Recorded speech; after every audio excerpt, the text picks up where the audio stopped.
वजीर आजम शहबाज शरीफ कहते हैं कि पाक भारत जंग में एटमी खतरा पैदा नहीं हुआ, ये खतरा कभी पैदा होगा भी नहीं। पाकिस्तान का एटमी प्रोग्राम दिफा के लिए है, जारहियत नहीं। पहलगाम अफसोसनाक वाक़े में पाकिस्तान का हाथ नहीं।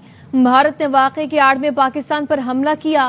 पाक अफवाज ने भारतीय हमला कौम की हिमायत से नाकाम बनाया। खुदा ने पूछा क्या लाए हो, तो कहूंगा merit merit merit.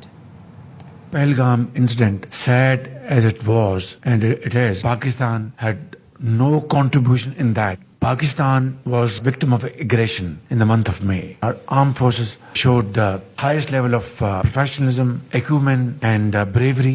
Flashing point of a nuclear war never came. It will never come. Our nuclear program is for our self-defense. It is not for aggression. When I will face the Almighty, when He will ask me कि तुमने दुनिया में कौन सा काम किया जो मेरी तुम इस अदालत में आए हो, तो मैं ये कहूँगा मेरिट मेरिट एंड मेरिट।